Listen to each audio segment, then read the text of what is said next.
Yun. Ay pumapalakpak na. Kala ko mga upuan na naman yung nandyan eh. Hinihintay ko kasi sabi ni Andre at doon niya nakilala ang kanyang poging asawa. Eh nung misis ko sabi niya, yung kabiyak, walang sa itong pogi. May nakakalimutan. Naghihintay ako eh. Wala. Pero ganun pa man, tayo po ay, thank you Sister Jo. Sana pumuti ka na.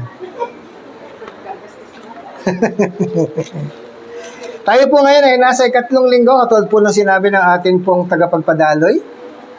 At nawa sa ikatlong linggong ito ay lalo po nating mapagtanto na ang plano at layunin ng Panginoon sa atin ay higit na mas mainam, higit na mas maganda kaysa atin pong mga ninanais. Pero bago po yan, nais ko pong muli ay i-acknowledge. Meron pong hindi nabanggit kanina eh. Nandito ba si Christine Hernandez? Christine, ayun, si Christine. Oo. Hindi ka anuhin kapatid, ngumiti ka lang. Parang natatakot ka.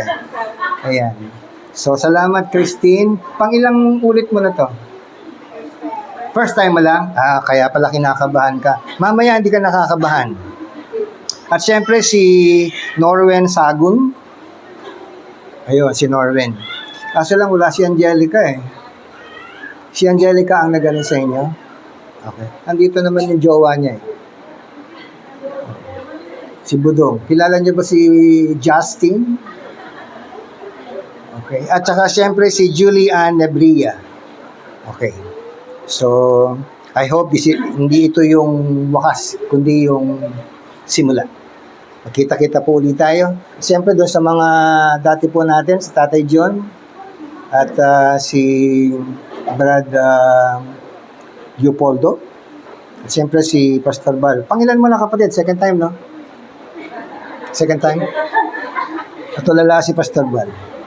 At siyempre, ang aking paborito, ang original ng TLC FCCI, si Sister Norma. Iano ko lang ng konti yung kwento kwento ni Andre. Si Pastor Sunny, kaya po siya napunta dito dahil kay Sister Evelyn. Nagkaroon po kasi ng konting problema ang church noon. Hindi pa siya TLC FCCI. Pero pong nauna sa kanya na pangalan ay Pastor Mark.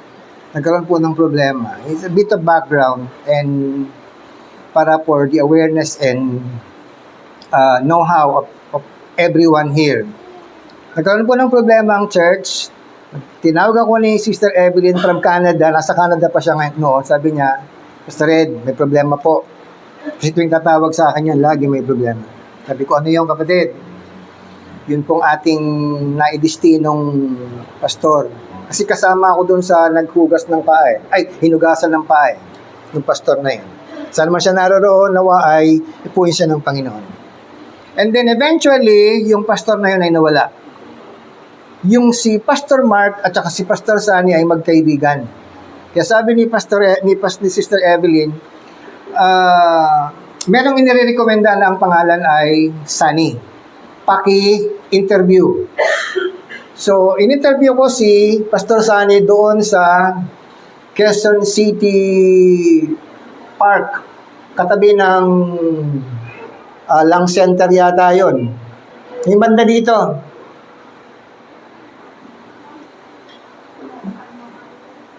Nung di ba, nung mahal na araw ba yun? Nagkano tayo? 7 last words. Oh. Doon ko in-interview. Sabi ko, kapatid, nirekomenda ka at ikaw ang napipisil ni Sister Evelyn na humalili pansamantala. Kaya, sabi ni Sister Evelyn, interviewin. At in-interview ko naman. Isang bagay na nakita ko sa lingkod nito ang kanyang kababaan ng loob. Kilala niyo naman si Pastor Sunny, hindi po nagbabasag ng pinggan yon. Banga ang binabasag. Okay. Napakabait. Sobrang bait. Kaya hindi na doon sa kakayanan na teologika or pinag-aralan, pinakita sa akin ng Panginoon na ang puso ng kapatid na ito ay talagang may pagnanais na makapaglingkod sa Panginoon. That is one thing which is very critical when appointing someone into the fold. Kasi mag-aalaga siya ng mga tupa. For the first 3 months, under observation po si Pastor Sunny. Kaya hindi niyo pa ako nakikita noon. Pero pinauna ko na si Pastor Sunny. At awa ng Diyos, naging mainam naman. And then, nung ako po ay inalis ng Panginoon sa Marikina, that was the time na dinala na ako sa May Kawayan. So, nagsama na po kami. So, yun po yung brief history kung nasaan, kung paano napunta si Pastor Sunny dito po sa atin. Meron po tayong church noon sa NHB. Doon sa NSB ba? NSB, tama. Doon sa Pampalay, nagkataon lang na si Pastor Sunny at saka si Pastor Luz ay dilipat na po ng Cavite. Kaya natigil na po yung ating gawain doon. Pero nalipat po yun sa Matiktik, sa may poblasyon. Kaya pag panalangin po natin yon, tuloy po natin ang panalangin. At meron na po tayong building doon na ayusin na lang. Wala po kasing mag-maintain. Wala po tayong maididestino. Kaya let's pray for the person whom God will designate doon sa lugar po ng Matiktik. So, muli, magandang umaga po sa ating lahat. Nakahanda na po ba tayo? Tayo pong lahat ay tumayo, tayo po'y mananalangin. Dakilang Diyos, kami po'y nagpapasalamat sa iyo, Panginoon, sa umagang ito. Samahan mo kami minsan pa sa amin pong pagpapatuloy ng pagtalakay ng tema sa buwan po ng Setyembre. Ikaw, Panginoon, ang amin pong tinatawagan, sa inyo po kami dumudulog at sa inyo po kami humihingi ng karunungan, Panginoon, upang unawain ang iyong mga salita. At higit sa lahat, ito po ay aming maisapamuhay. Basbasan mo ang labi ng iyong lingkod. Sa akin pong pagsasalita, sa lahat po ng makikinig, ito po ay sumapit sa kanilang puso ng meron pong kumbiksyon, ng meron pong pag-ibig. At huwag mong pahintulutan ng kaaway na maagaw sa amin ng mga salitang ito. At di kami lalabas, Panginoon, sa pintuang ito na hindi po natimo sa aming mga puso ang iyong mga salita. At higit sa lahat, di kami papayag na ang mga salitang ito ay hindi magbunga sa aming mga buhay. Kaya minsan pa, dinidulog ko po sa iyo ang aking pong puso. Ikaw, Lord, ang siyang makita, Panginoon. Tago mo po ako sa iyong likuran. At ikaw, Lord, ang malayang makakilos sa pamamagitan ng Santong Espiritu sa aming kalagitnaan. Muli, binabalik po namin sa inyong lahat ng papuri at pagsamba sa pangalan mo lamang, Jesus. Amen. Amen.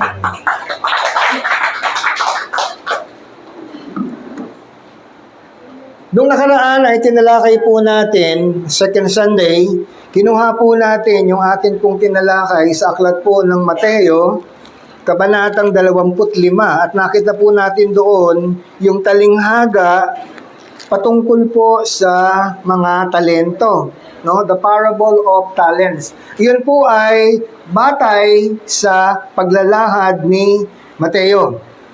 At nakita po natin dito na ang Diyos ay nagkakaloob o nagkaloob na sa atin, katulad ng sinasabi sa unang Pedro 4 Gs ng mga kakayanan. Bayaan niyo pong balikan ko muna yon para at least mas maliwanag po sa atin. 4 Gs ng Pedro, ang sabi po dito, each one should use whatever gift he has received to serve others, faithfully administering God's grace in its various forms. Sa Tagalog, ang bawat isa na tumanggap sa Panginoon ay dapat na gamitin ang mga katangian, talento, or kakayanan. Kaloob ito galing sa Diyos para sa anong bagay, para sa anong kapamaraanan na tinanggap mo yon sa Panginoon upang tayo ay, ito po ang isang bagay na ito ang hininga ng isang Kristiyano, ng isang lingkod ng Diyos, to serve. Ito ang kanyang hininga. Ito ang kanyang buhay. To serve. No? To serve others. At ang kanyang paglilingkod ay hindi lamang po batay sa emosyon, hindi dahil sa excitement, hindi dahil sa adrenaline. Ang sabi po dito ay serve faithfully. Katapatan. And that is one thing that God is looking at the very core ng atin pong buhay bilang mga mananampalataya. Ang Diyos ay tumitingin sa atin pong pagiging matapat. Ang pagiging matapat ay hindi po nahahadlangan ng emosyon. Bagamat mahirap, pero yun po ang katotohanan mga kapatid. Our faithfulness, that gift of faith that God has given to us is not limited. It's not to be prevented by the surge of emotion na kapag okay ka lang, maglilingkod ka sa Panginoon. When everything seems okay, you will serve the Lord. But when the situation runs contradictory, nagwe-web, nag-e-ebb ang atin pong pananampalataya. Remember that faithfulness is a must. Kinakailangan po ito, hindi po ito ipinapakiusap, iniuutos po ito. And sometimes, ang faith, para maging faith, masubok na faith, kailangan mong ilagay sa mga sitwasyon na halos hindi mo kayang pagtagumpayan. Definitely, all of us will go through a situation wherein sisisihin mo ang Panginoon. Bakit mo ako ginaganito? At kapag nangyari yan, hindi ka naman susumpain ng Panginoon. Pinapakita lang sa iyo kung hanggang kailan at dapat lang na lalo kang kumapit sa Diyos. Okay? Sabi niya, faithfully administering God's grace in its various forms. Marami pong paraan. Yung pag sinabi pong grace, hindi lamang po yan grasya. In many forms. Yun bang tipong malungkot ang isang tao, hindi mo siya kilala, pero there is prodding in your heart, and God and the Holy Spirit is pushing you to do something, especially, sabi ng Holy Spirit, ipag-pray mo ang taong yan. Hindi mo siya kilala. Anong gagawin mo? Lord, bibiro ka ba? Hindi ko yan kilala. Madimanda ako ng harassment. It happened to me one time. Allow me to tell you that story. Minsan ako po'y bumibili ng materyales doon po sa Commonwealth. Pumasok po ako sa isang tindahan ng tiles. Okay? Sa floor center. Naghahanap po ako ng tiles. Pagpasok ko, siyempre, dahil ang pakay ko ay tiles, hindi ko titignan yung tao. Ang pakay ko, tiles lang talaga eh. Maliban lang kung mukha kang tiles, titignan kita. Ay hindi eh. Pero nung ako'y nag-iikot na, yung pinaka-manager, yung pinaka-person in charge, napansin ko, there is heaviness in my heart. There is heaviness. Mabigat ang puso ko. Pero hindi ko pinansin. Alam niyo, hindi kayo tatantanan ng Holy Spirit hanggat wala kayong ginagawa. Babae yun. Hindi ko muna pinansin. Ikot muna ako, ikot. Naghahanap kasi ako ng tiles. Pero sa tuwing iikot ako, parang binabalik ako ng Panginoon. Balikan mo, pag-pray mo. Hindi ko nga siya kilala eh. Nakailang ikot siguro ako. Until such time na hindi ko na kaya. Hindi ko na kayang umiwas.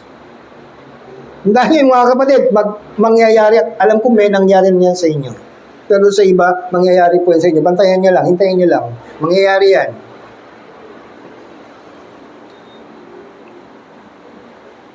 Wala akong nagawa kundi lapitan siya.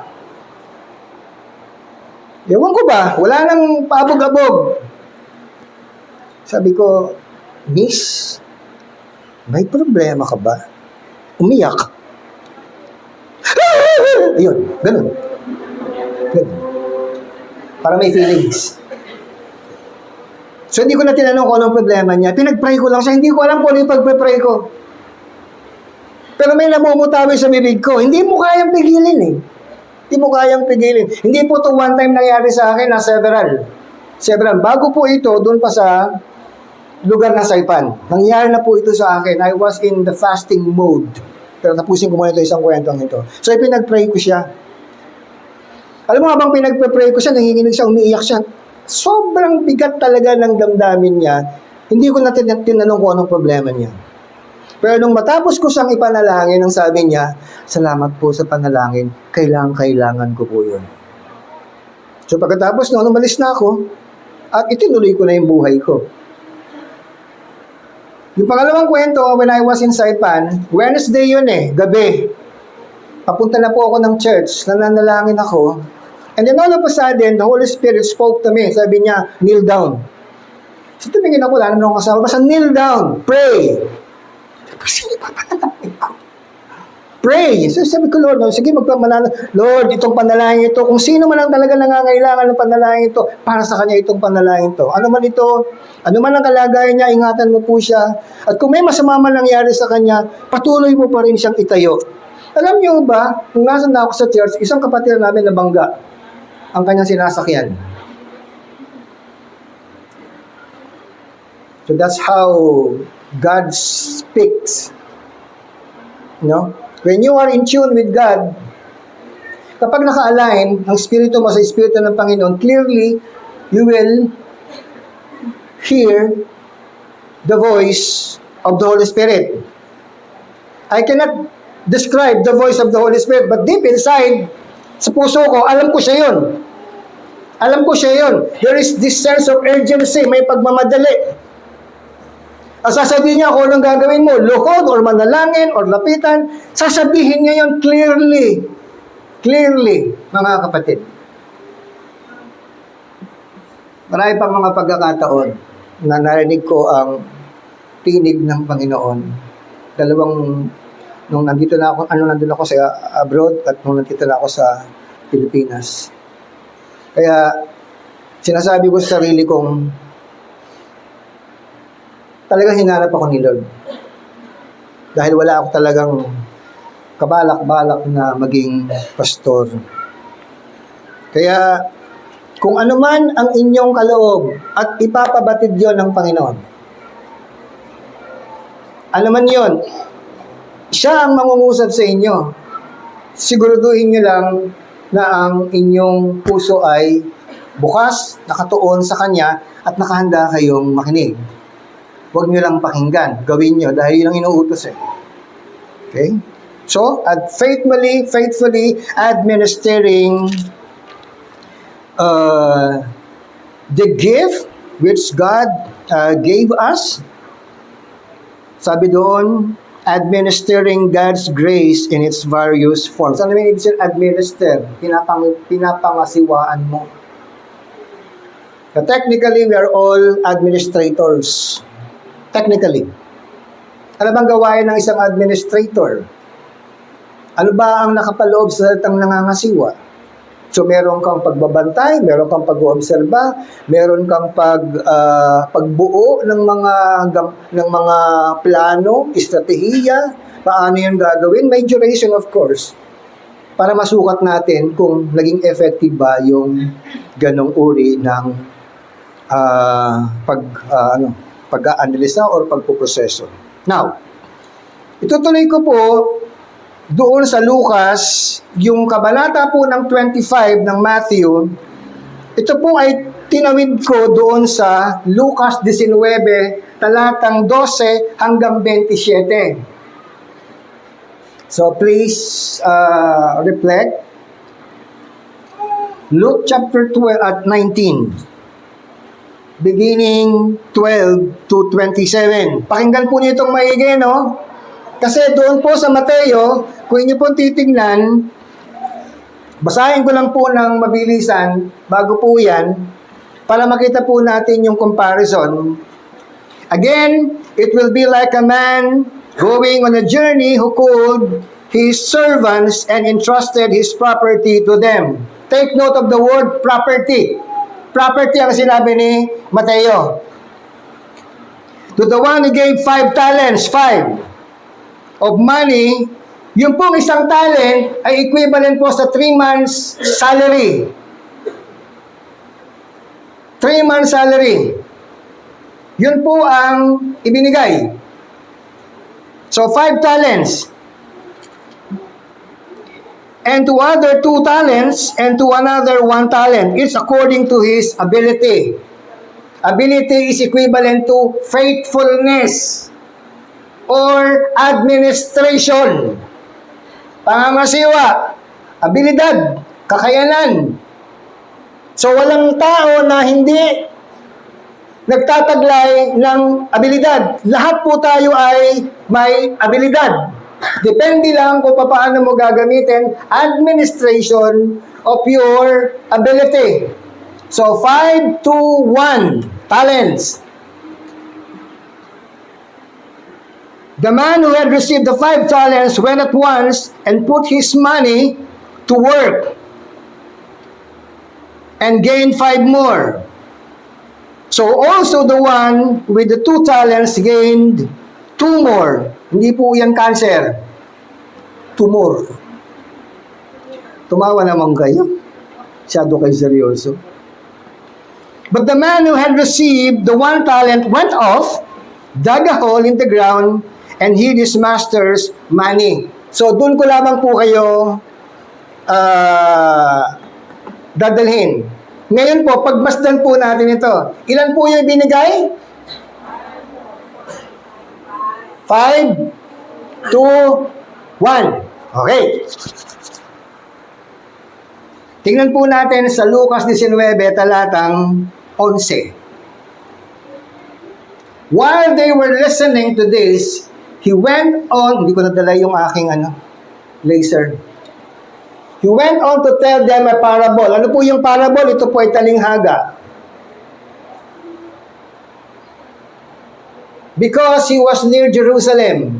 Ang Jerusalem at doon sa Jericho, 17 miles ang layo niyan. Okay? Meron po kasi may hotel na pinuntahan nila ni Sister Pressy. Doon po kami natulog. Mula doon sa hotel namin, yung Jericho, na dinaanan ng Panginoon. Kasi ang context nito ay kinatagpo ni Jesus si Zacchaeus, yung pinakamatangkad na tax collector. No? Kaya madali niyang naabot yung sanga dahil sobrang tangkad niya. Hindi na siya kumuha ng hagdanan. Inabot na lang niya yung sanga sa sobrang tangkad. Baka may masaktan kasi ako. And the people thought that the kingdom of God was going to appear at once. He said, a man of noble birth went to a distant country to have himself appointed king and then to return. Huwag kayo magalala, tatagaluhin ko po yung mamaya. So he called 10 of his servants. Ilan yung pinagyan kanina? 5 to 1. So parang 3. Pero hindi nangangahulugan na 3 nga lang yun. Kasi meron pong sasabihin dito si Lucas. So he called 10 of his servants and gave them 10 minus.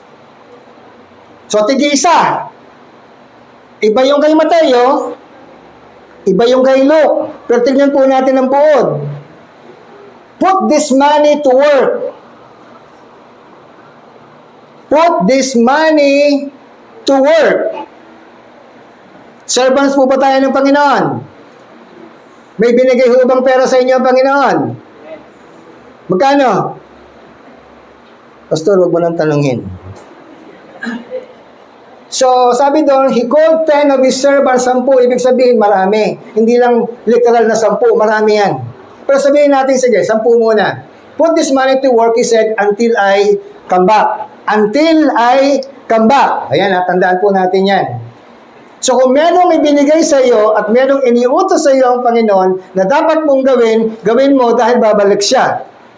At ano ang kanyang gagawin? Tuloy po natin.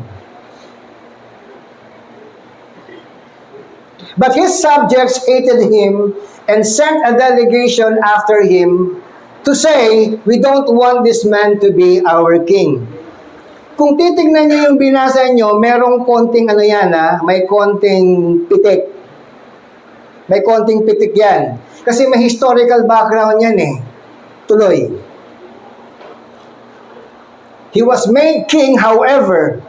Sino yung he was made king, however? Yung noble man of birth.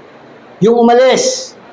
Kasi nga, siya ay itatanghal na hari. So bago siya pumunta doon sa lugar na siya ay itatanghal na hari, tinawag muna niya ang kanyang mga servants at binigyan sila ng tig-isang mayna o mina. At ang sabi, palaguin niyo to. Palaguin. Yan ang direct na sinabi, palaguin. He was making, however, and returned home. Bumalik.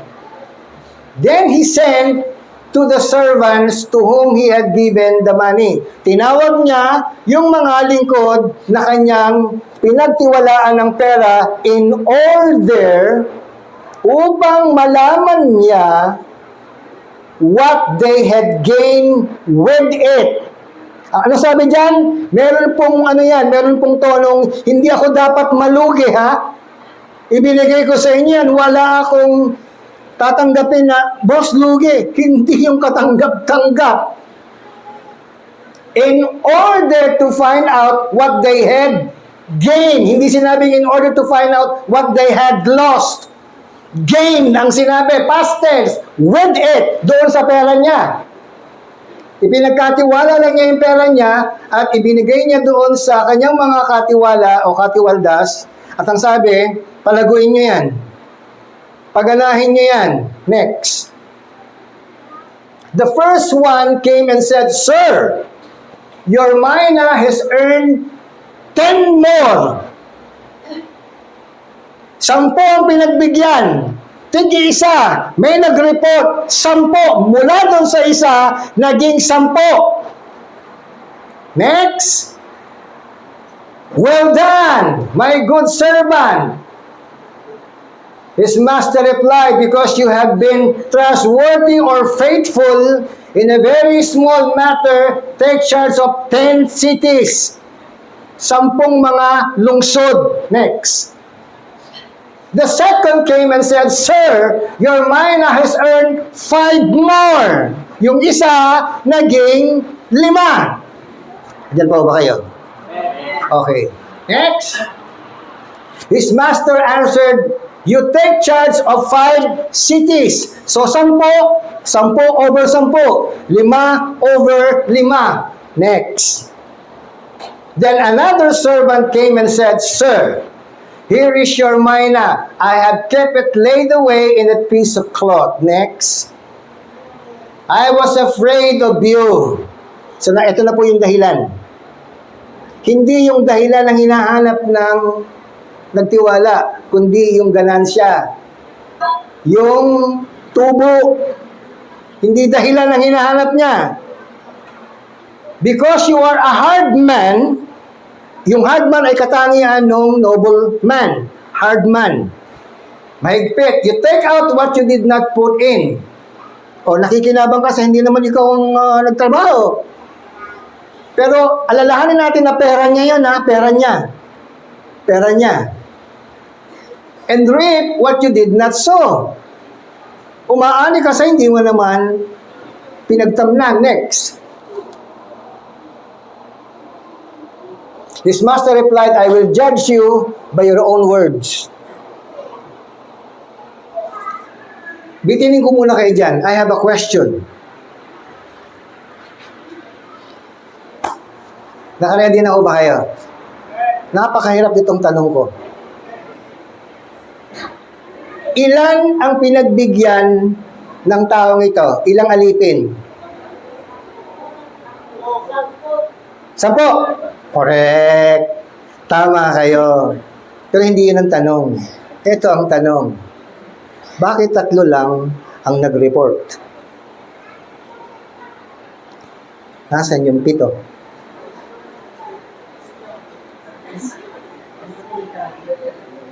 Baka nasa TLC FCCI ngayon. may kawayan. Siguro kung binasa nyo lang, baka hindi nyo napansin. 10 ang pinagbigyan. At walang sinabi dyan, nasaan yung iba? Pero, sinabi niya kayo napakibalik. Nung bumalik na yung amo.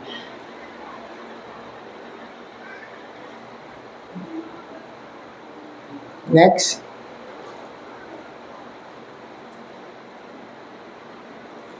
Next.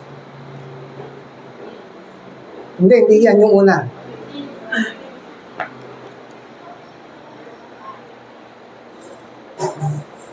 Yan. Meron ba kayong nahalata dyan? 10 ang pinagbigyan, di ba? Malinaw po yan, at yung 10 binigyan ng tig-isa. Basahin po nating maigi. He was made king, however, and returned home. Then, sabi po dito, then he sent for the servants. Tinawag lahat. Sent for the servants. May S. 10 yan. 10. To whom he had given the money. Meaning, 10 ang pinagbilinan, 10 ang binigyan, 10 ang tinawag. 3 lang ang nag-report. Nasaan ang 7?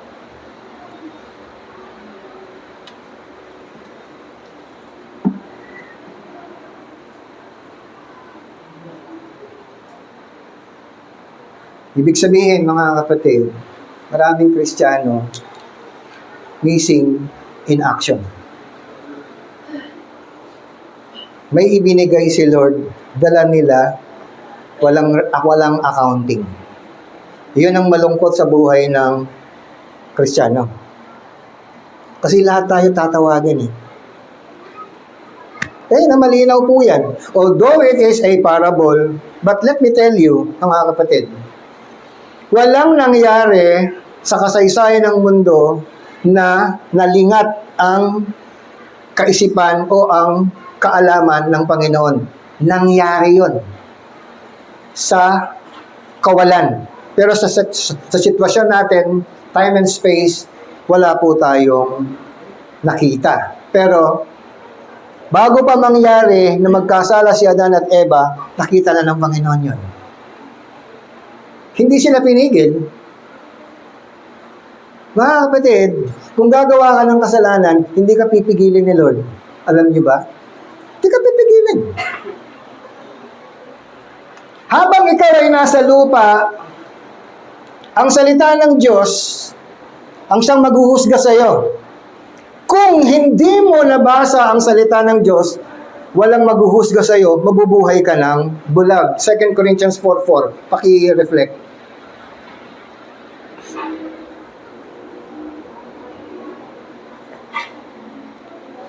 4:4. The God of this age has blinded the minds of unbelievers so that they cannot see the light of the gospel. Bakit hindi nila nakita? Hindi sila nagbasa. Walang nagbasa ng Biblia hindi nakakita ng liwanag ng salita ng Diyos. The only time that you will miss and the only time that you will be declared blind in as far as the gospel is concerned is when the moment you withhold your eyes from reading the Word of God. Ano sa Tagalog? Bulag ka sapagkat ipinaling mo ang iyong paningin sa salita ng Diyos. Sa madalit sabi, hindi mo siya binigyan ng pansin, hindi mo siya binigyan ng importansya, at kung hindi mo ito pinapansin at wala po itong importansya, ano ibig sabihin yan? Walang halaga. At marami po sa atin dito sa lupa, akala nila ang Biblia, ay gawa lang naman ng tao yan eh. Abay, natural. Magtaka ka kapag pusa ang gumawa niyan, baka pusa rin ang bumasa dyan. Kaso tao eh. At hindi siya karaniwang tao. Itong taong ito, sabi po ng Biblia, ay moved by the Holy Spirit. Kaya nga, they can prophesy, they can write with the anointing. Kaya nga, God breathes. Hiningahan ng Diyos, ibig sabihin, pinagpala, pinahiran, ginabayan ng mga tao nagsusulat, kahit pa nga magkakaiba sila ng kalagayan at malalayo ang kanilang lugar. Pero merong isang espiritu na gumagabay sa kanila at kung ano yung sinulat nila, patungkol yun sa Diyos, patungkol yun sa plano ng Diyos, at patungkol yun sa iyo. Sapagkat mahalaga ka sa Panginoon. Nakakalungkot lang. Minsan, binabaliwala natin si Lord.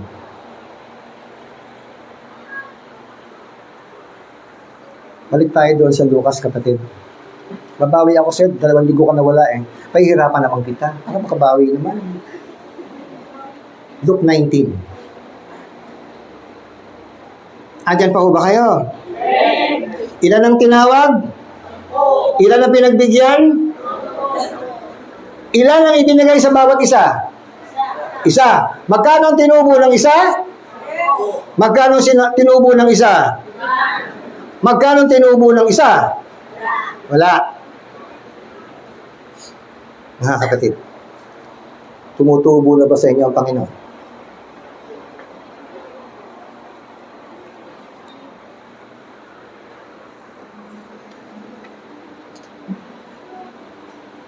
Doon na kapatid sa ano?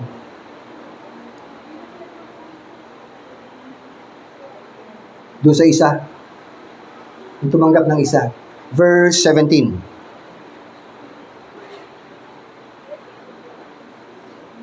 Ayan. Well done. Tinitignan ng Panginoon ang abilidad mo. Tinitignan ng Diyos ang kakayanan mo. Tinitignan ng Diyos ang faithfulness mo bago sabihin, well done. Hindi nang bobola ang Panginoon. At wala siyang intensyon na bolahin ka, na kahit wala ka nang ginagawa sabihin, well done. Hindi yan steak. Salitain ng Panginoon, well done, my good servant. Servant na yun pero dinagdagan ng good. So lahat po tayo servant. May nauuna bang salita? Are we good? O servants lang tayo? 10 ang tinawag di ba? 3 lang ang good servants. Ay, 2 lang.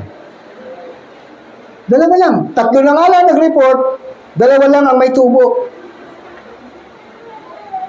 2 lang ang may tubo. 1 10, 1 5, mula sa isa. Ganoon siya kaabilidad. Pinalago niya ang isa, at ang isa ay naging 10. Pinalago niya ang isa, at ang isa ay naging 5. Binigyan ng isa, nag-report, pero yung isa nanatiling isa, ibig sabihin, 0. Maraming Kristiyanong ganon. Walang tubo, palay dahon, walang bunga. Sabi doon, well done, my good servant, his master replied, because you have been trustworthy, because you have been faithful in a very small, isa lang in a very small matter. Kaya kung itong church na ito, pagkaliit-liit, ay natili pang maliit, maliit tayo. Hindi ba so? Maliit.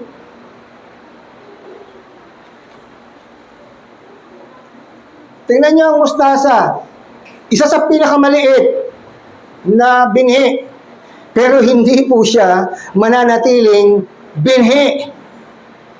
Ang binhi ay mananatiling binhi kapag hindi mo tinanim.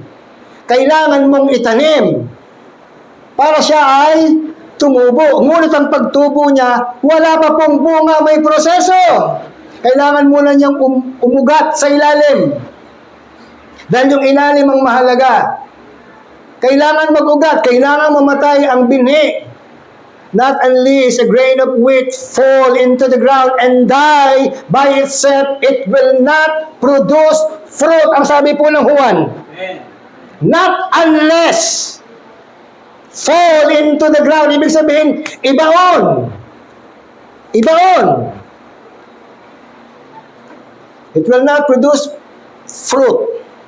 But, the seed fell into the ground, was considered dead. Dead muna siya. Kasi di ba, nagbaon ka ng binhi, tinabunan mo ng lupa, may nakita ka ba? Wala. So dead. Give it a 3 days. O give it a time. Unti-unti bibiyak ang lupa.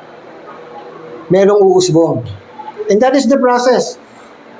Hindi tayo pwedeng humiwalay sa proseso ng paglago sa Panginoon. Kailangan mo munang ibaon. Kailangan munang mag-ugat. At dahil may ugat ka na, yung ugat na yun ang tutulong sa binhi upang humigop ng protina, sustansya sa lupa. At may tutulong sa paghigop. Meron dong mga bulate, meron dong mga insekto na nagko-cultivate ng lupa at nagbibigay ng moist. Kailangan niya ng moist. Kailangan niya ng tubig.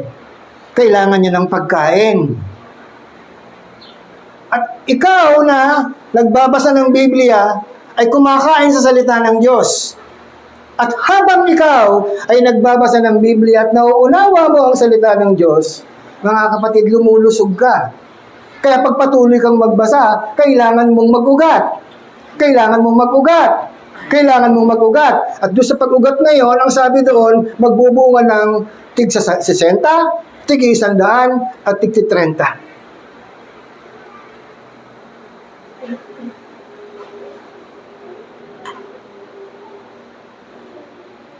Very small matter, take charge of 10 cities. Walang kagatol-gatol. Magkakatiwalaan ka sa isa, 10 ang ibibigay ko sa iyo. That is how many percent? 1/10.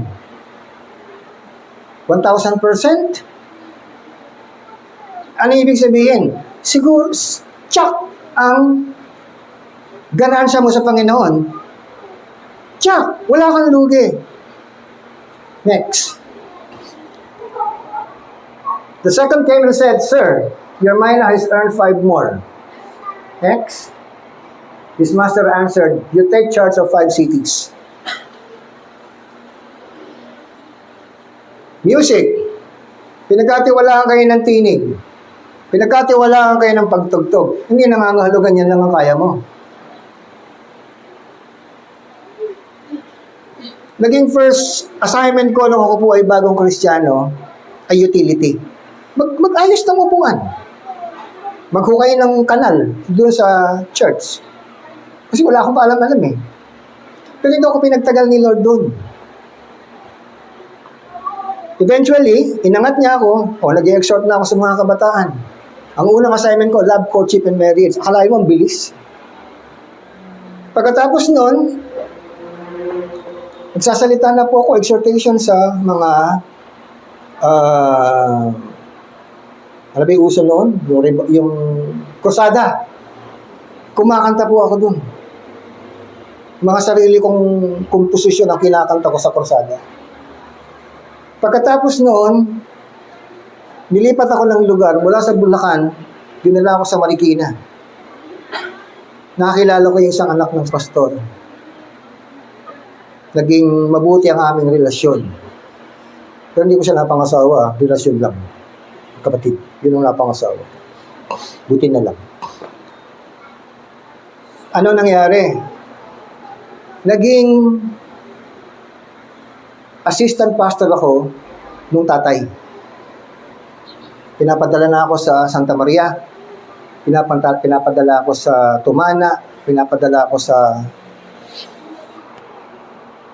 ano yung sa SS? Hindi sa SS.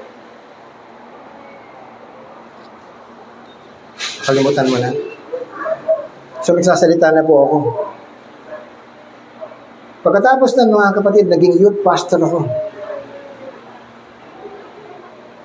Pagkatapos nun,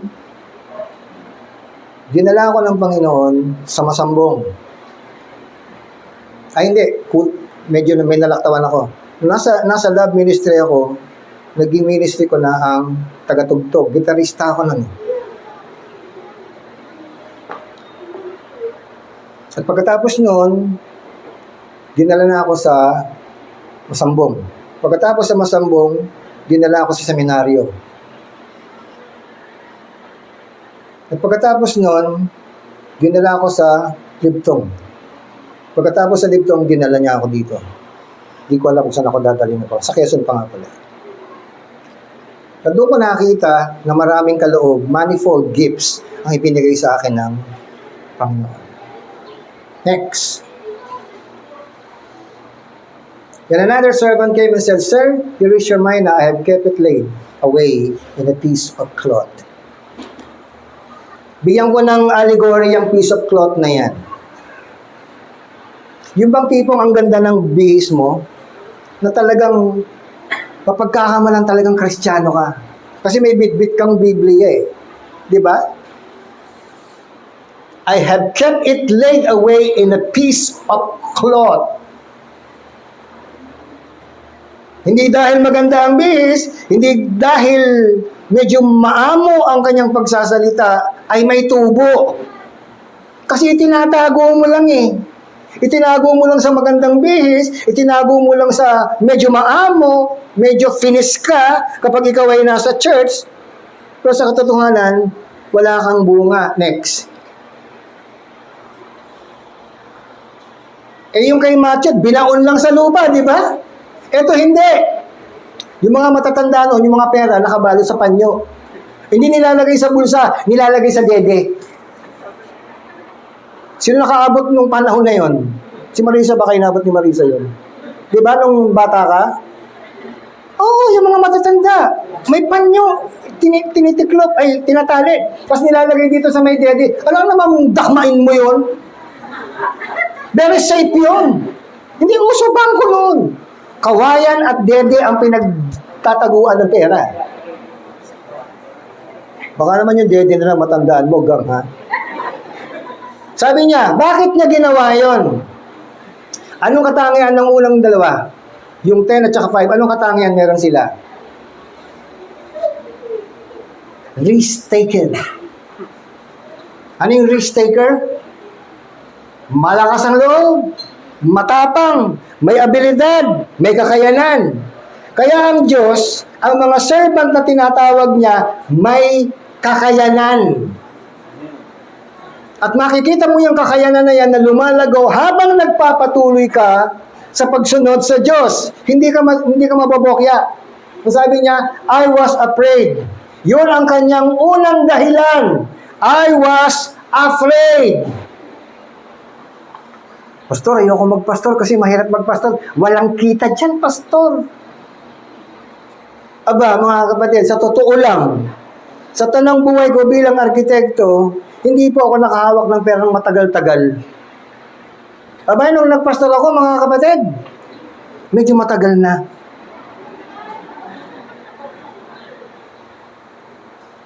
Ayos ba, dear? Kasi yun ang supporter ko.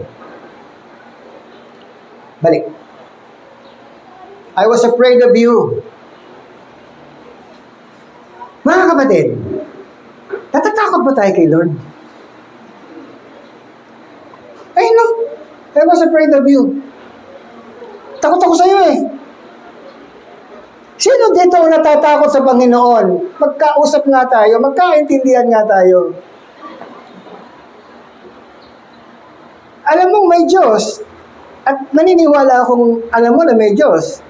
Pero mga kapatid, yung pagkakaalam mo na mayroong Diyos, hindi nangangahulugang tinatanggap mo nga ang Diyos. Kasi sabi niya dito, I was afraid of you eh. Takot ako sa'yo. Bakit? Bakit siya takot? Kasi, ikaw ay malupit.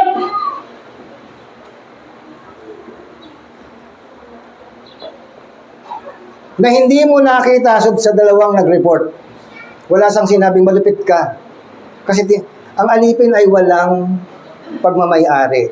Ang alipin ay parang material lamang. Wala kang karapatang magsalita sa iyong amo. But look at this. Look at this. Kasi sabi nung amo, halika magkwentahan tayo. Kailangan meron kang ibalita sa akin maganda. Meron nang nauna sa'yo, kumita ng 10. So ibig sabihin, magaling sila. May talento sila. At lahat kayong 10 binigyan ko at pinili ko kayo dahil meron kayong talento. Bakit yung dalawa meron, ikaw, meron, pero wala, at yung ibang kasamahan mo, hindi na nagpakita sa akin. Because you're a hard man. You take out what you did not put in and reap what you did not sow. Sa Spanish, ang tawag dyan ay sinvergüenza, insolente. Bastos ka, wala kang galang. Alipin ka eh. Ang trabaho ng alipin ay sundin ang ipinag-uutos ng kanyang Panginoon. Kahit patayin ka niya, wala kang dapat na sabihin sa kanya dahil binili ka niya. Dalhin mo yan sa katauhan ng Panginoon. Nung tubusin ka ng Panginoon, mahigpit ba ang Diyos sa iyo? Itong among ito, sa parabola, na sinabihan niyang hard man, may nakita siya. Pero kung titignan natin, because this is a parable, meron po itong divine interpretation or divine knowledge na dadalhin sa atin. The parable wants us to engage ourselves doon sa dialogue ng mga tao. Kumukuha ka ng hindi naman sa'yo. Kaya katulad niya, kinuha yung tubo ni 10, kinuha yung tubo ni 5. Siya kukunin na. Ang sabi niya, you take out what you did not put in and reap what you did not. So, may nakalimutan ito eh. Yung sinabing did not. Grammatically speaking, kung titignan niyo po yung mga letrang yan, ang alipin, kung tutuusin, tumatanggap lang. Yung sinabi niyang you did not, you take out what you did not put, naglagay eh. Di ba nagtiwala nga? Siyempre kung nagtiwala siya, nag-invest siya, pinagkatiwala niya yung pera, ano nga hanapin mo sa pinagkatiwalaan mo ng pera? Hindi ba tubo? O sabi niya, you reap what you did not sow. Wala ka namang itatanim kung hindi kita binigyan ng bini eh. Nakakalimutan niyo nung servants. Kasi panay nga argumento at panay alibay ang sinasabi dito sa amo eh. Next. Sabi niya, his master replied, I will judge you by your own words. Hahatulan kita sa pamamagitan din ng iyong mga sinalita. Dahil sinabi mong malupit ako, makikita mo yung kung gaano talaga ako kalupit. Sinabihan mo kung kumukuha ako na hindi ko pagmamayari, o ipapakita ko sa iyo ngayon kung paano kukunin ang hindi ko pagmamayari. Kung ano yung sinabi mo, gagawin ko. Nangangahulugan, mas masunurin pa tong amo dahil gagawin niya eh. Kaysa doon sa servant. Look at the logic. You wicked servant! Kanina walang word na wicked. Servant lang. Yung dalawa nakatanggap na ng good. Pagdating sa kanya, wicked. Pero servant silang lahat. Tumanggap silang lahat. Pantay-pantay ang tinanggap nila. Meron kang isang buhay Joe, meron kang isang buhay Norma, meron kang isang buhay Bal. Isa lang ang buhay natin. Anong gagawin mo dyan sa isang buhay na yan? Yun. Did you that I am a hard man? Alam mo naman yun, di ba? Pati ka nagreklamo nung unang binibigan tapos sinabi mo, boss, alam ko lang malupit ka, huwag na lang sa akin, bigay mo na lang sa iba. Para wala akong accounting na gagawin. Hindi ka makakaligtas kay Lord. Taking out what I did not put in and reaping what I did not sow. Next. Why then didn't you put my money on deposit? O yan, nagkapareho na sila ni Matthew. Kasi nabanggit din ni Matthew yung deposit. So dalawang klase ang pwedeng pagkakitaan ng salapi. It could be a direct investment or could be a trust sa bangko, deposit. So dalawa, meron ka ng pamimilian. Ay magaling eh. Magaling. So maraming investments ang kanilang pinaglagyan ng pera. Yung isa hinati-hati yun. Nagdala dito, nagpunta dito, naglagay dito, naglagay doon, kumita ng 10. Yung isa hinati nila sa 10, kumita lahat. Yung 5 nilagay niya sa 5, kumita lahat. Ito nga, yung isa walang pinaglagyan. At sasabi dito, so that when I came back, so hindi sinabi ng tao na hindi na ako babalik. Kahit anong gawin mo dyan, babalik ako.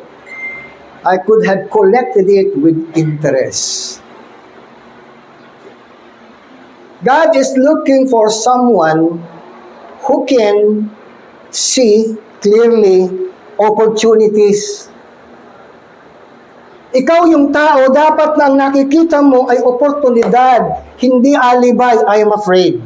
Tapang mo ang lipit mo God has given us the opportunity to serve. What kind of service? Faithful service. At dahil ikaw ay faithful, yung strategy mo, yung ginagawa mo sa Panginoon, the Lord Himself will bless those efforts. Na kung ikaw ay naglagay sa isang investment, the Lord will bless you. Naglagay ka sa isang investment, the Lord will bless you because that investment belong to Him, hindi sa iyo. Ikaw lang ang ginamit ng Panginoon dahil aalis siya O habang wala ako, ha? Next. Then He said to those standing by, take his mina. Ang sabi, from him and give it to the one who has 10 minas. Hindi ba kayo nagtataka dyan? May 10 na siya. Bakit kailangan yung isa na nga lang dito sa wicked servant nito ay sabi, kunin ang kanyang mina at ibigay doon sa may 10. Bakit hindi doon sa may 5?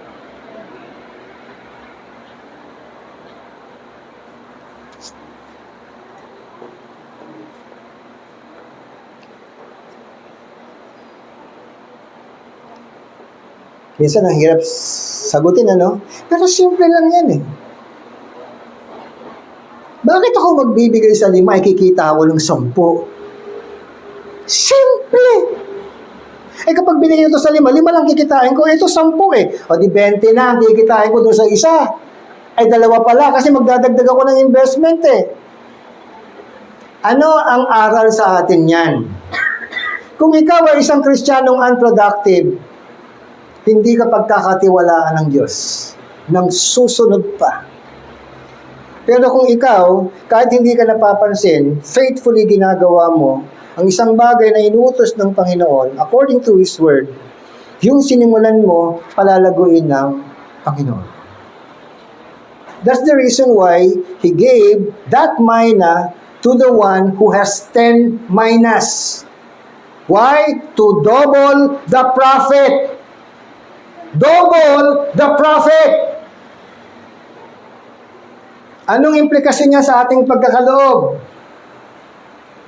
Anong implikasyon niyan? Malaki ang implikasyon niyan. The more na nililimitahan mo ang Panginoon, the more na ang biyaya ng Diyos ay tarya-tarya. Tataryahin ka ng Panginoon. Kasi ang Diyos ay abundant, ang Diyos ay generous. Doon sa mga taong generous with a happy heart and willingness to give more. Just like what the Macedonians did. Nung nagpunta doon si Pablo, sabi ni Pablo sa mga taga-Corinto, nung nagpunta ako sa mga taga-Macedonia, doon sa kanilang kahirapan, the more na naging eager sila na magbigay sa gawain ng Panginoon, hindi sa akin, sabi doon, inuna muna nilang ibigay sa Diyos ang kanilang sarili at ang kanilang tulong pinansyal para sa gawain. Ang sabi sa mga taga-Corinto, gayahin nyo yun! Lampasan nyo ba? Kasi mas mayaman ang Corinto kaysa Macedonia And that's the reason why yung atin pong kalalagayan pagdating sa awareness, kapag dating sa pagiging literate sa atin pong ekonomiya o usaping pananalapi, hampered po tayo Ano pong ibig sabihin ng hampered? Nahahadlangan po tayo Kasi hindi po natin makitang diretsyo. I am not exhorting tithes. What I am exhorting is generosity, not tithes. Because tithes are first given to the Israelites, not to the Filipinos.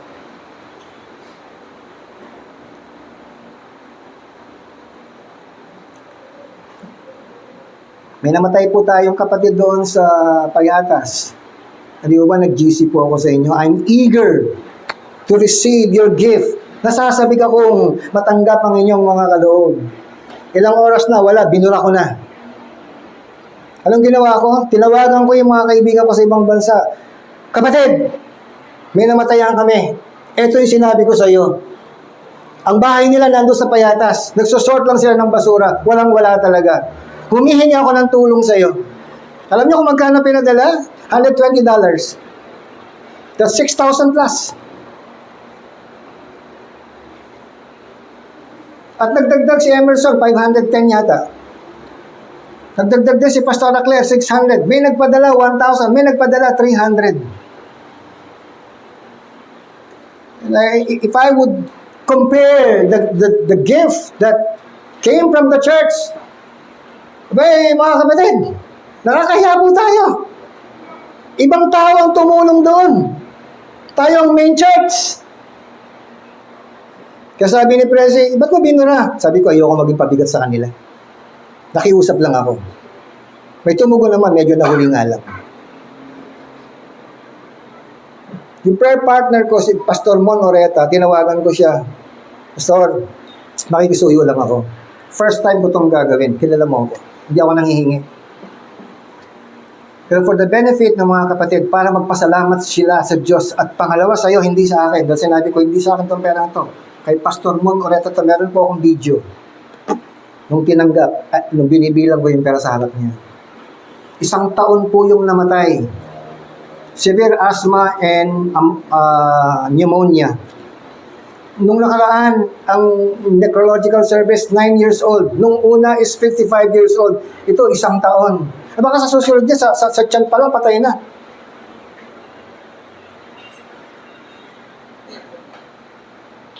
Why is it it's really very hard to encourage people to give? But ayaw mong bitawan ng pera mo kay Lord. Because you have fear. Yun. I have fear. Takot ako. Kasi na-scam na ako eh. Kasi maraming manloloko eh. Mabuti nga, ikaw ang naloko, hindi ikaw ang nanloko eh. Mas mabigat yun kung ikaw ang nanloko. Pero kung ikaw ang naloko, alam ng Panginoon yun. Maghintay ka lang. Marami pa manloloko sa'yo. But why is it you harbored fear? Why not full dependence? Kasi 3 bagay ang tinuturo po sa atin ito. Mga kapatid, number 1 is absolute dependency on God. Or absolute honesty. And then, utter dependability and unswerving loyalty. Paki-flash, kapatid. Number 1 is absolute honesty. Yun po ang laman ng atin pong tinatalakay. Absolute honesty. At pag sinabing absolute, tuwid na tuwid yun, mga kapatid. Hindi mapapabulaanan. When you are honest to God, lalagpasan ba ng honesty mo ang pagiging honest ni Lord? Of course not. Of all the promises that God has given and has been written in the Bible, 3,000 plus promises, all those promises can be fulfilled only by God without missing one promise. Pag ang Diyos ang nangako, di ba sabi ng Philippians 4:19, and my God shall supply. Shall supply. Yun po ang intention kapag sinabing shall, hindi will. Shall supply. May intention talaga ang Diyos na gawin yun. And my God shall supply all your needs according to His riches in glory in Christ Jesus. Siya ang ating Jehovah Jireh. Si Presi po, marami po kaming kwento tungkol sa pangangailangang pananalapi. And the Lord taught us the hardest way. Paano, lalo ako, paano maghawak ng pera. Dahil sabi ng panalangin ng asawa ko, Panginoon, wag mong tugunin ang panalangin namin hanggat hindi natututong maghawak ng pera ang asawa ko. Accountant ang asawa ko eh. Magaling yan sa pera. Hindi ko pa hawak, kwentado na niya, pati interest. Mas mahigpit pa yan dito sa noble birth. Ay, wala. Paki-flash. Ano, hindi pwede? Okay. So, absolute honesty. Pag sinabing honesty, hindi lang yung nagsasabi ka ng totoo. Pag sinabing absolute honesty, hindi ka lang sa pananalita, totoo. Kundi sa iniisip mo, totoo. Sa intention mo, totoo. Sa motivasyon mo, totoo. At higit sa lahat, sa paggawa mo, totoo ka. Hindi nagpagawa ka ng diet at kinatkong mo. Ayan, nasira tuloy sa flood control. Napunta na naman tayo sa flood control. At magiging kaibigan ka ni Bryce Hernandez at ni Alcantara.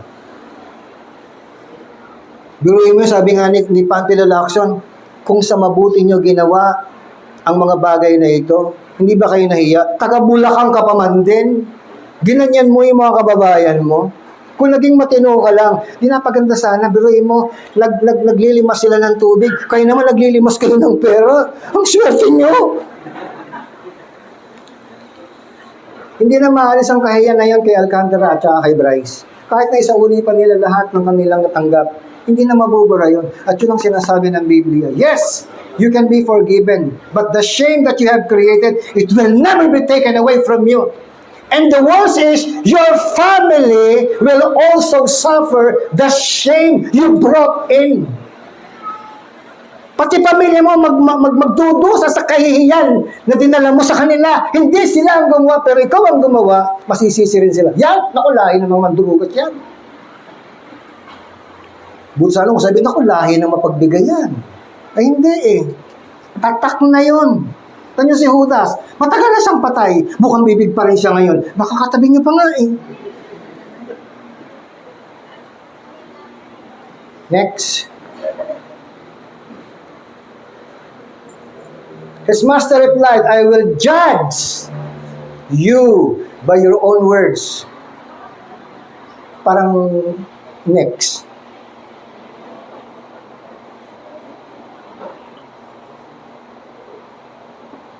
Next. Then he said, next. Sir, hindi niyo pa napansin, may nag-object. Sir, parang sa Tagalog, teka mo na, sandali! May 10 na yan eh. Bakit sa kanya?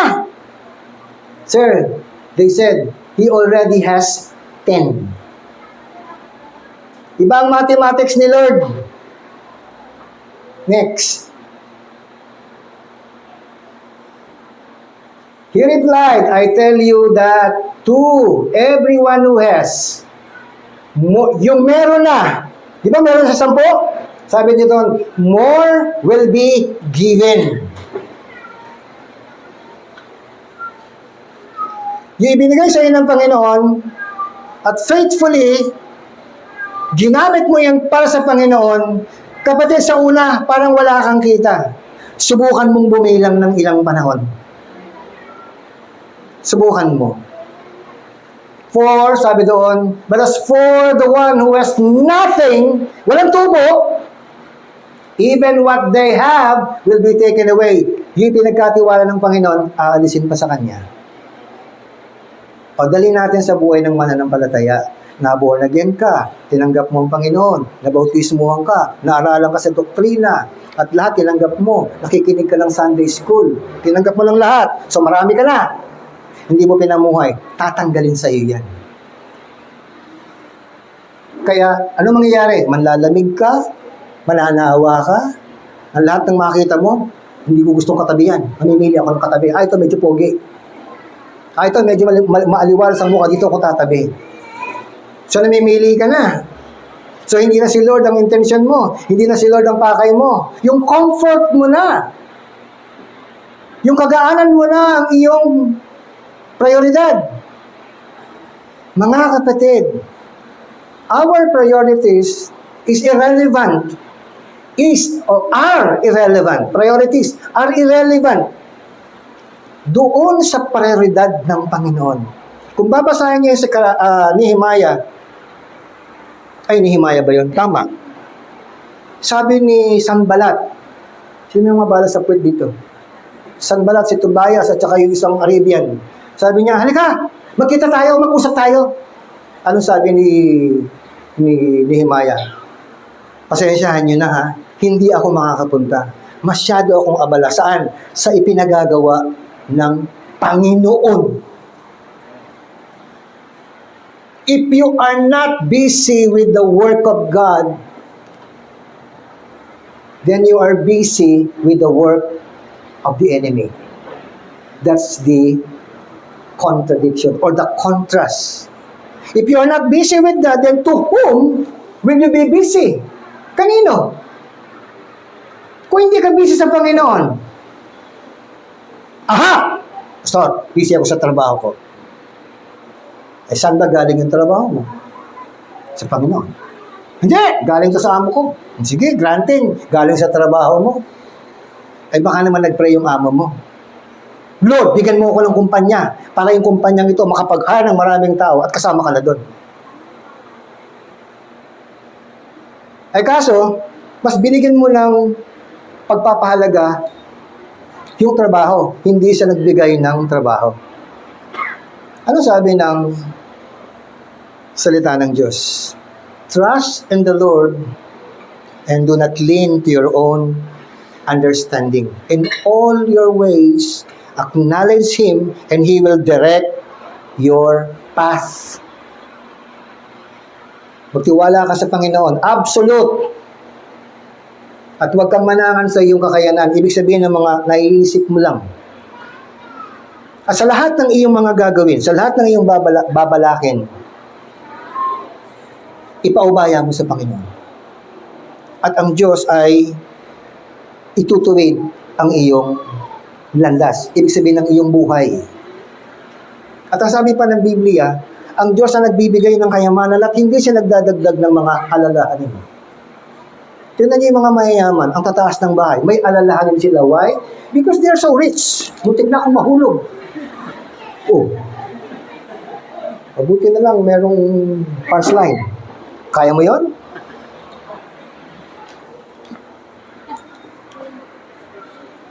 Paligtagan nga na isang step to. Pansinin niyo mga mayayaman. Hindi mapakali. Kapag bumabalang yung indicator ng ng PSE, Philippine Stock Exchange. Kayo minsan, di ba, kapag nadidelay ang sweldo ninyo, kinakabahan ka na, di ba? Gang? Paputi ka na, namumutla ka pa eh. Ay kung titignan ko naman asan ba si Haji. Nako, yung Bisayang yun, pag nagalit yun, mababali ang puno ng nyug. Asa sweldo mo? Wala kang gagastusin! Wala kang bayad tuwing! Kung hindi, pagkain! Wala na akong groceries.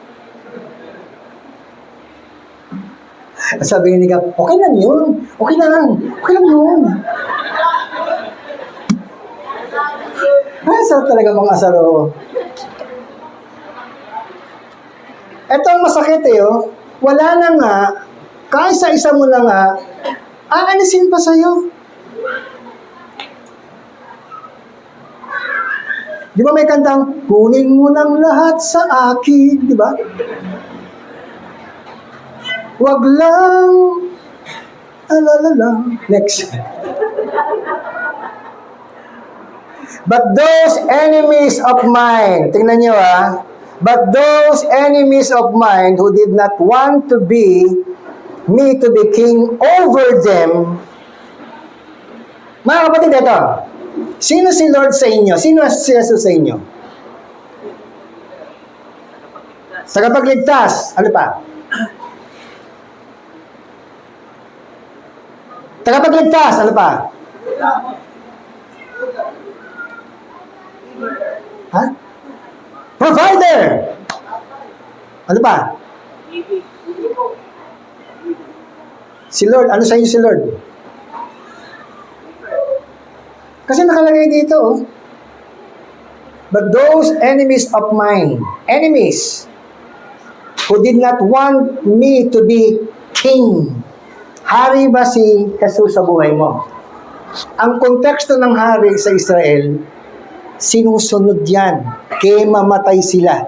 Hari yan eh. Yan ang konteksto ng hari. Monarchical kasi sila eh. Wala tayong kaalam-alam sa kultura ng England, ng Saudi Arabia, ng Thailand. Lahat ng mga bansang yan ay merong hari. Bawal magsalita ng pangit sa hari. Pag may nakarinig at sinuplong ka, patay ka. Pero sa atin, ano ba si Kristo sa atin? Ari-arian, pastor. Hindi. Hari ba sa'yo si Lord? Pag sinabi mong hari, siya lang ang dapat masunod. Pero kung ikaw ang nasusunod, ikaw ang hari, siya ang kaaway. Ikaw ang hari. Di ba ang hari at saka dalawang hari magkaawayan? Kaya nga si Solomon, para wala siyang kaaway, asawahin niya lahat ng anak ng hari. Oh, anak ko na. Asawa ko na ang lahat ng anak ninyo. Mag-aawayan niyo pa ba ako? Of course, hindi na. Politika yan. Kaya nga maraming asawa si Solomon, hindi nangangahulugan na tinatabihan yon. Hindi. Yun ay political purposes. Kaya nga nung panahon ni Solomon, 40 taon, walang digmaan. Eh sino makikipagdigma sa kanila? Asawa niyang lahat ng mga anak ng hari. Hindi pa nga siya nakontento, kumuha pa siya ng kabit. Oh. Kung ikaw ang hari, kalaban ka. Kalaban mo si Jesus. Pero kung siya ang hari, sundin mo siya. At kapag sinusunod mo siya, hindi kanya kalaban. At kung ano yung binigay niya sa'yo, palalaguin yun. Pero kapag hindi mo ginamit yung binigay sa'yo, kaaway ka na niya. Ganun lang ang equation nun, kapatid. Ano pa ang sabi doon? Bring them here and kill them in front of me. Parable yan, mga kapatid. Parable yan.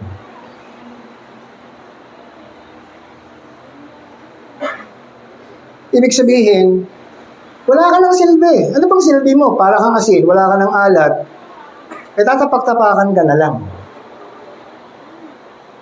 So, bukod sa absolute honesty, ay meron pong sinasabing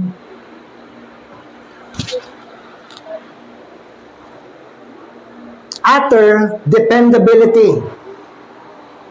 Absolute honesty and utter dependability. Pag sinabing absolute at utter, halos magkapareho lang po ang ibig sabihin nun. Na talagang wala ka lang ibang aasahan kundi ang Panginoon. Utter dependability. Kay Lord ka magtitiwala.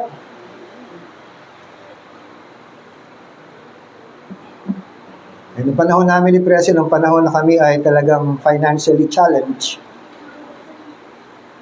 wala kaming ibang lalapitan kundi ang Panginoon. You know, eventually, hindi namin alam kung paano inikot ng Panginoon ang mundo namin.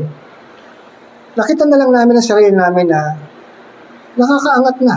Dati lubog na lubog kami. Dati, tuyo lang ang ulam namin. Ngayon, toyo na. Dili mo yun? From tuyo to toyo. At least umangat. Dati, ang sinasawsaw namin sa toyo, kamatis lang. Ngayon, may kasama ng sibuyas. Oh.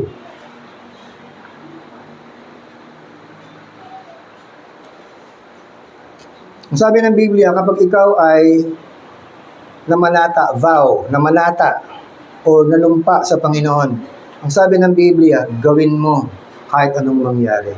Mas mabuti pang hindi ka na nanumpa na hindi mo ginawa. Kaysa naman nanumpa ka, wala ka namang sinumpaan, wala kang pananagutan. Kaso nanumpa ka eh. Kaya mahalaga yung sinumpaan mo kay Haiji. Di ba nung kinasal ko kayo, ano sabi mo kay Haiji? Kung natatandaan mo. Mamahal mo siya ng buong buo. Ano pa? Asan si Haiji? Ha? Pinapakaan si Earl. Sige, ano pa? Mamahal mo siya. Wala akong natatandang sinabi mong mamahal mo siya ng buo-buo eh.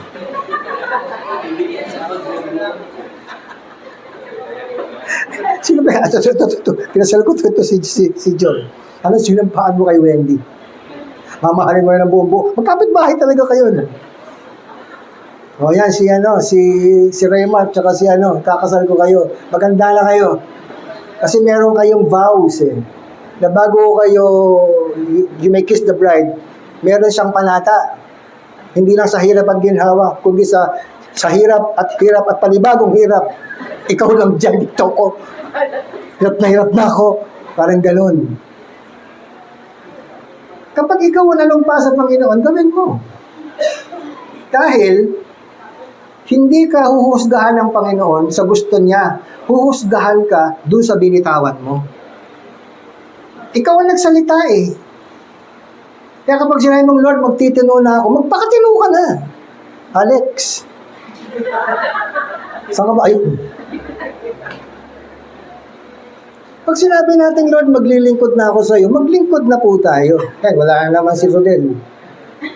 Telegramahan niyo nga si Rodel, baka sumagot.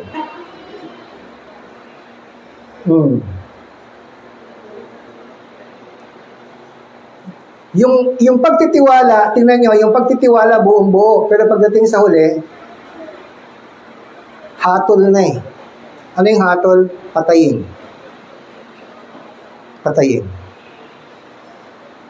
Ngunit, tingnan nyo, on the other side of the coin, yan ay patungkol sa parabola. Ito naman ang counterpart. Hindi malupit si Lord. At nagtitiwala pa rin si Lord kahit na sinisira mo ang iyong pangako. At binibigyan ka pa ng pagkakataon na makabawi. Ito wala nang paraan para makabawi Hinatulan na siya Ang dulo niyan mga kapatid, sabi po ng Proverbs 29 yata yun, na ang isang taong paulit-ulit nang itinutuwid ng Panginoon at hindi pa siya napahirate, ang susunod dyan ay pag-uusig at wala ng paggamot. Ibig sabihin, hindi na maiiwasan.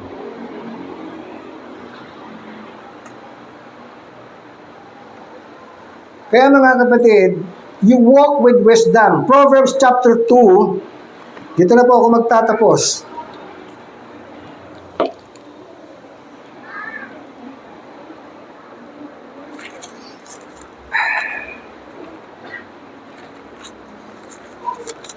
Sa huling linggo po, si Pastor Joe ang magsasalita, mga kapatid.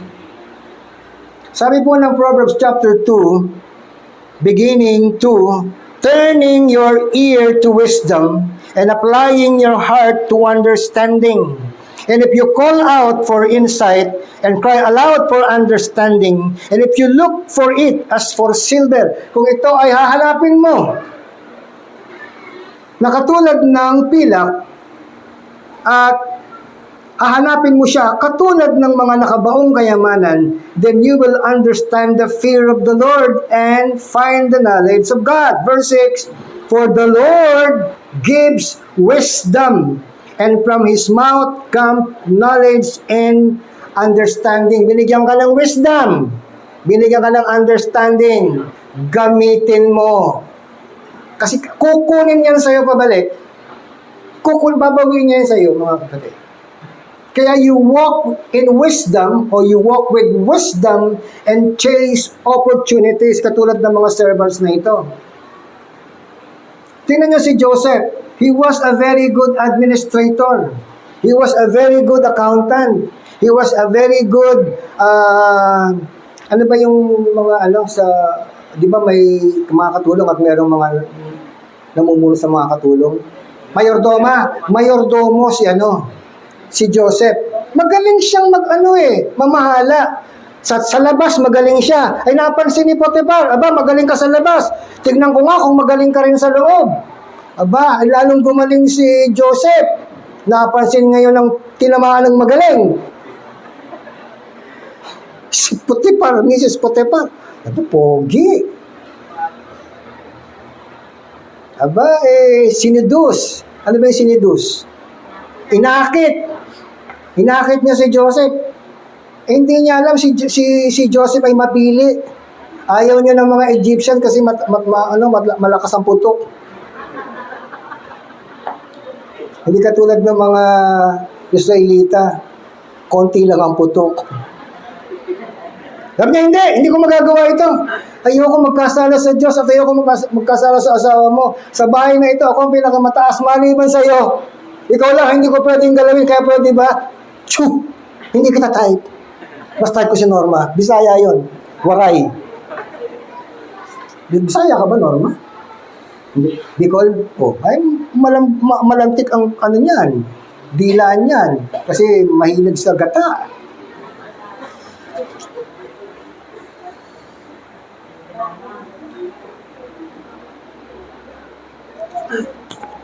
Tandaan niyo po ito. Discipline is choosing between what you want and how and what you want most. Nakakuha mo, darling? Ang disiplina raw ay ang pagpili sa pagitan ng ano ang gusto mo ngayon at kung ano ang pinaka gusto mo. Ang tawag doon, disiplina. Gusto kong mag-mall, pero Sunday ngayon eh. Mas gusto kong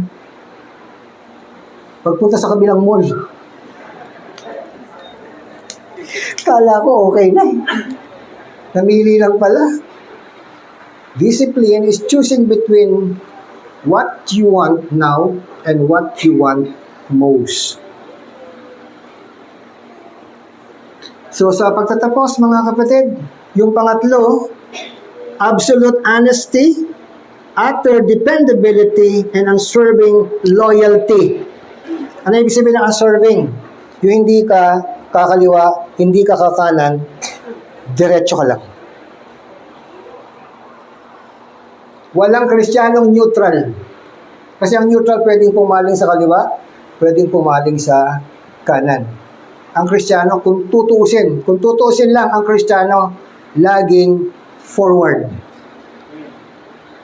Kaya nga tinawag na backslide kasi running against forward, backslide.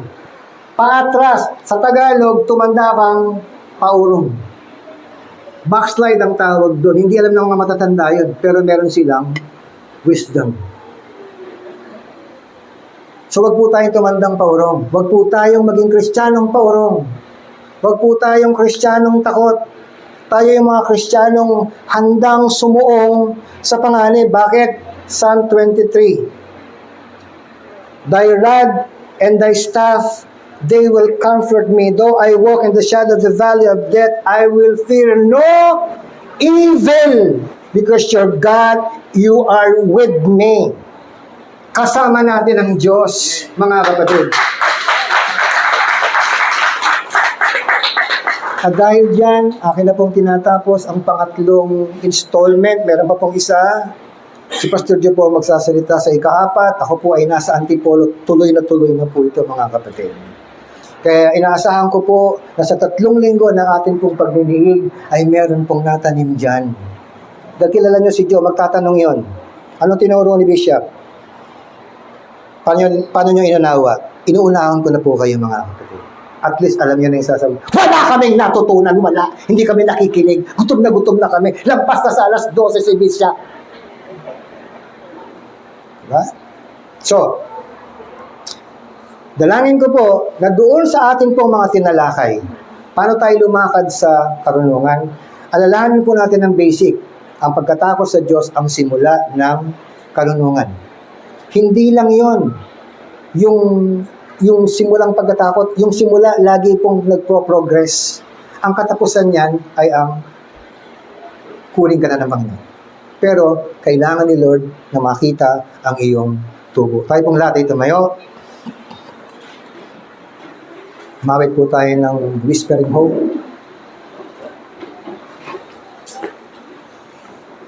Bigla kayo, no? Hindi. Biro lang.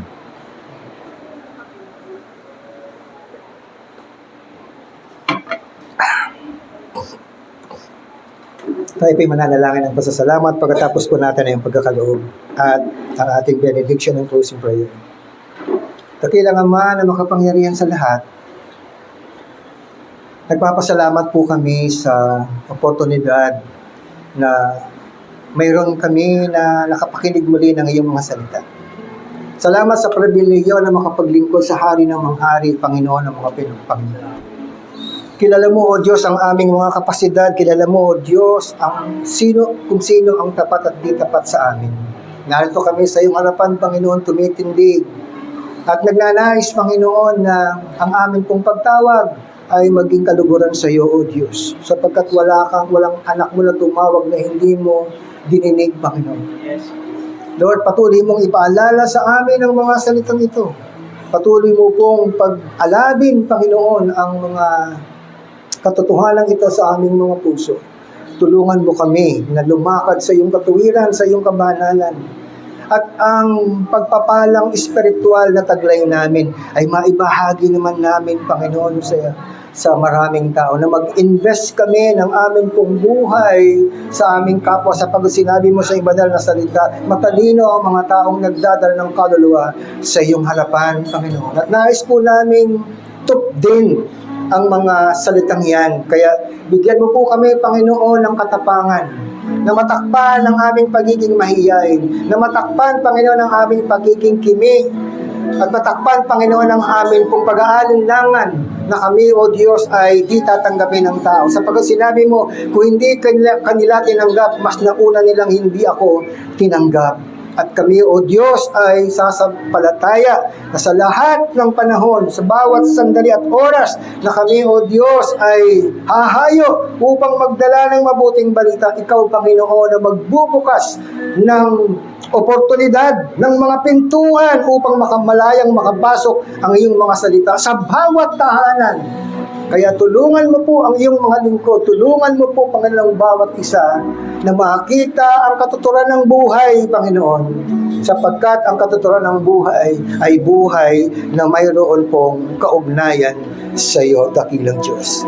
Muli, salamat po sa kapahayagan at kalayaan ng kapahayagan ng iyong mga salita. Pinupuri ka namin, Panginoon. Sinasamba ka namin. Ito po aming samutiling sa pangalan mo lamang, Jesus. Amen. Kaya sige po, pwede na po tayong magkaloob. At pagkatapos po niya ng ating closing